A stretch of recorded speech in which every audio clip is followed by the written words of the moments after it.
আসসালামু আলাইকুম রহমতুল্লাহি ওবরকাতুহু।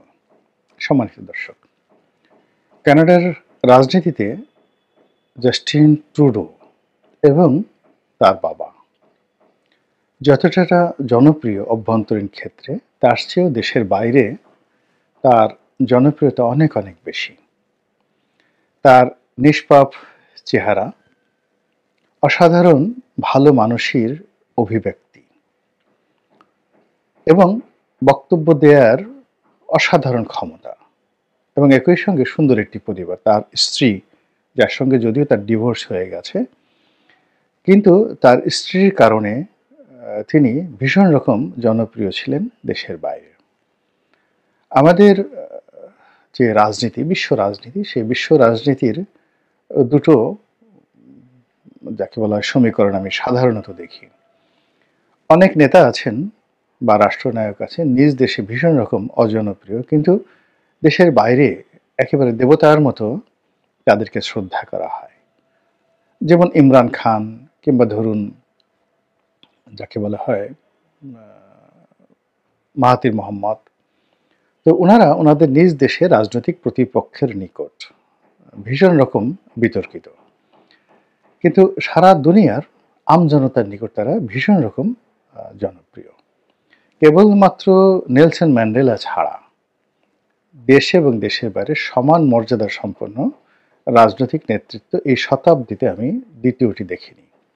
এমনকি মহাত্মা গান্ধী, তিনি বাংলাদেশে খুবই জনপ্রিয়, দেশের বাইরে ভীষণ রকম জনপ্রিয়, কিন্তু দিল্লিতে বলেন, গুজরাটে বলেন, কলকাতাতে বলেন, তাকে নিয়ে বহু বিতর্ক রয়েছে। তো জাস্টিন ট্রুডোর যখন বিয়ে বিচ্ছেদ হলো, আমরা সবাই খুব কষ্ট পেলাম। আর অতি সম্প্রতি তিনি পদত্যাগ করার সিদ্ধান্ত নিয়েছেন, বলতে গেলে বাধ্য হয়েছেন। এবং এই পদত্যাগের নেপথ্যের মূল কারণ হলো অর্থনৈতিক অব্যবস্থাপনা এবং কানাডার জনজীবনে নাভিশ্বাস। তিনি তাদের দেশে যে সকল ছাত্র বা ছাত্রী বিদেশ থেকে পড়তে যান, তাদের ব্যাপারে কিছু সিদ্ধান্ত নিয়েছেন।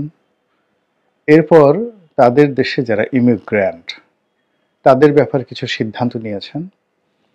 এবং ইমিগ্র্যান্ট যারা, তাদের সম্পত্তি ক্রয় বিক্রয়ের উপর তিনি যে বিধি নিষেধ আরোপ করেছেন, এটি জাতীয়তাবাদের দৃষ্টিতে বা কানাডার অভ্যন্তরীণ রাজনীতির স্ট্যাবিলিটি কিংবা অন দ্য লং রান, দীর্ঘমেয়াদে কানাডাকে একটি সভ্য রাষ্ট্রে পরিণত করার জন্য খুবই গুরুত্বপূর্ণ।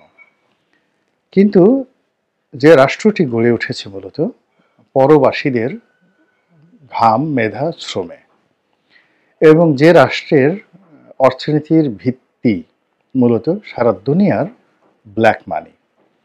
এই যে আমাদের দেশের যারা লোকজন বেগমপাড়া করেছে, এই বেগমপাড়াটা তো মূলত শুরু হয়েছে আরব দেশের শেখদের যে বেগম বা তাদের দ্বিতীয় স্ত্রী, তৃতীয় স্ত্রী, অনেকের রক্ষিতা বা অনেকের প্রমোদ ভবন, মধ্যপ্রাচ্যে যারা ধনী, তো সেইগুলো তৈরি করার জন্য স্পেশাল এরিয়া কানাডাতে আছে, এবং সেখান থেকে বেগম পাড়াটা এসেছে, এবং সেই বেগম পাড়াটা ধীরে ধীরে এখন ভারতের জন্য আছে, বাংলাদেশের জন্য আছে, বিশ্বের বহু দেশের জন্য আছে। আমি নিজে বাংলাদেশের বেশ কয়েকজন ব্যবসায়ীকে চিনি, ঘনিষ্ঠ, যারা সৎ, অনেস্ট, কিন্তু কানাডাতে গিয়ে 20 কোটি, 30 কোটি, 50 কোটি টাকা দিয়ে তারা একেবারে প্রাসাদের মতো বাড়ি কিনেছেন,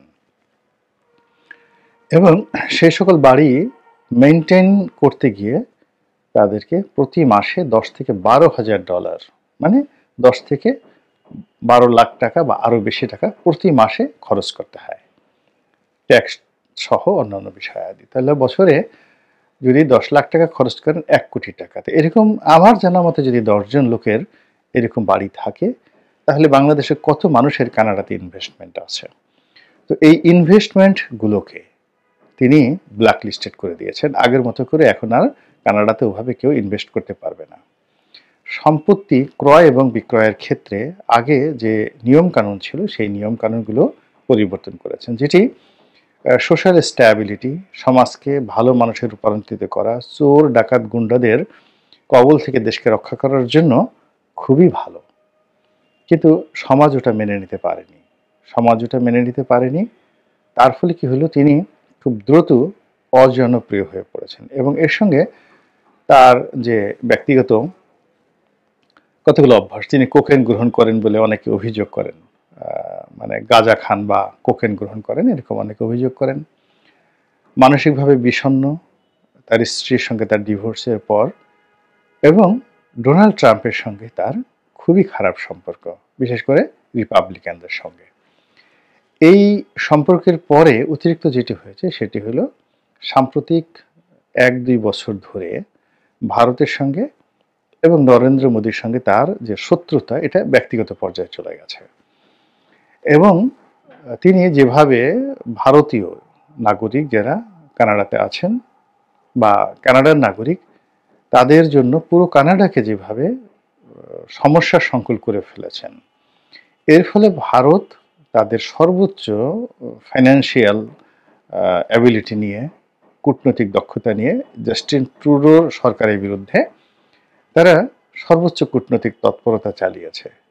এবং এর ফলে কি হলো, তিনি এমন একটা অবস্থায় পড়ে গেছেন যেখানে পদত্যাগ করা ছাড়া তার কোনো উপায় ছিল না। দ্বিতীয়ত, তিনি যদি এই সময়ে পদত্যাগ না করতেন, ডোনাল্ড ট্রাম্পের জমানাতে ক্ষমতায় আসার পর তিনি আরও বিপদে পড়তেন এবং তার অস্তিত্ব নিয়ে টানাটানি লেগে যেত। এর কারণ হলো ডোনাল্ড ট্রাম্প এবং তার যে বন্ধু এখন যিনি রয়েছেন ইলন মাস্ক। তো ইতিমধ্যেই তারা একটা সর্বগ্রাসী অর্থনৈতিক প্ল্যান তারা নিয়েছে। সারা বিশ্বের ধনসম্পদ অতীতে তারা যেভাবে আমেরিকা যেভাবে নিয়েছে, এটাকে আরও বহু গুণে এনে আমেরিকা ফার্স্ট, আমেরিকাকে প্রাধান্য দিয়ে তারা যে অর্থনৈতিক পরিকল্পনা নিয়ে এগুচ্ছে, তার প্রথম টার্গেট হবে কানাডা। এবং জাস্টিন ট্রুডোর এই পদত্যাগের পর ডোনাল্ড ট্রাম্প একেবারে বেলুই ফেলেছেন যে কানাডার বেশিরভাগ জনগণ চায় যে কানাডা কোনো স্বতন্ত্র রাষ্ট্র থাকবে না, তারা আমেরিকার একটি অঙ্গরাজ্য হতে চায়। কি ভয়াবহ একটা কথা, আপনি চিন্তা করুন তো, যদি নরেন্দ্র মোদী বলতেন যে বাংলাদেশের বেশিরভাগ লোক এখন চায় বাংলাদেশ এখন ভারতের অঙ্গরাজ্য হওয়ার জন্য, ঠিক এই কথাটি ডোনাল্ড ট্রাম্প বলে ফেলেছেন। কাজেই কানাডা সম্পর্কে এবং জাস্টিন ট্রুডো সম্পর্কে তার যে অ্যাগ্রেসিভ মেন্টালিটি, এর দ্বারা প্রমাণিত হয়। এবং আগের জামানাতে তিনি যখন প্রেসিডেন্ট ছিলেন তখনও জাস্টিন ট্রুডোর সঙ্গে তার সম্পর্কটা দা কুমড়াতে পৌঁছে গিয়েছিল এবং অনেকগুলো বিষয়ে কানাডা আমেরিকাকে এম্বার্গো দিয়েছিল এবং আমেরিকাও কানাডাকে এম্বার্গো দিয়েছিল। তো সেটি এই জমানাতে এসে ডোনাল্ড ট্রাম্প আরও অনেক শক্তিশালী হয়ে পড়েছেন। কাজেই জাস্টিন ট্রুডোর কপালে যে তিলক, রাজ তিলক, এটি উঠে গিয়েছে ডোনাল্ড ট্রাম্পের ক্ষমতায় আসার আগেই। এখন বক্তব্য হলো যে এরপর কে ডোনাল্ড ট্রাম্প বলেছেন যে তিনি গ্রিনল্যান্ড দখল করতে চান, ইউরোপের একটি দ্বীপ, এবং এটা নিয়ে পুরো ইউরোপ তোলপাড়। তিনি ইউরোপে ন্যাটো সৈন্যদেরকে আমেরিকার টাকা খরচ করে রাখতে চান না, যারা রাখতে চান তাদেরকে টাকা দিয়ে রাখতে হবে। এমনকি মধ্যপ্রাচ্যে তার যে বিনিয়োগ আছে, মানে যেখানে তিনি সৈন্য সমাবেশ করেছেন, ওগুলো তিনি নিয়ে আসবেন সংশ্লিষ্ট দেশ যদি সেটার ব্যয়ভার বহন না করে, ইনক্লুডিং সৌদি আরবিয়া, ইরাক, এ সকল দেশ। আর তিনি যেটি চাচ্ছেন সেটি হলো ইসরায়েল ইস্যুতে। আগেরবার আপনারা জানেন যে ইসরায়েলের যে রাষ্ট্র, তার রাজধানী তেল আবিব, কিন্তু দ্বিতীয় রাজধানী হিসেবে ডোনাল্ড ট্রাম্প ওই সময়টাতে জেরুজালেমকে তিনি স্বীকৃতি দিয়ে গিয়েছিলেন। ইট ওয়াজ এ গ্রেটেস্ট ব্লান্ডার এভার মেড এই ইসরায়েল রাষ্ট্র সৃষ্টি হওয়ার পর থেকে। এখন তিনি ক্ষমতায় আসার আগেই হামাসকে হুকুম দিচ্ছেন যে বিগত যুদ্ধে তোমরা যে সকল বন্দী রেখেছ সেগুলো ইমিডিয়েটলি আনকন্ডিশনালি ফেরত দাও ইসরায়েলি সৈন্যদেরকে বা ইসরায়েলি নাগরিকদেরকে, আদারওয়াইজ তিনি অসম্পূর্ণ রেখেছেন। এখানে সম্ভবত একেবারে তিনি আমেরিকান সৈন্য এখানে তিনি পাঠাতে বদ্ধপরিকর। তো এই যে ডোনাল্ড ট্রাম্পের যে উগ্রতা, সেই উগ্রতা আবার ইতিমধ্যে পাকিস্তানেও দেখা দিয়েছে। পাকিস্তানে তার খুব ঘনিষ্ঠ বন্ধু ইমরান, এবং ইতিমধ্যে বাইডেন প্রশাসনের যারা কর্তা ব্যক্তি তারাই ইমরানকে ছেড়ে দেওয়ার জন্য পাকিস্তানের সেনাবাহিনীর প্রতি আহ্বান জানিয়েছেন।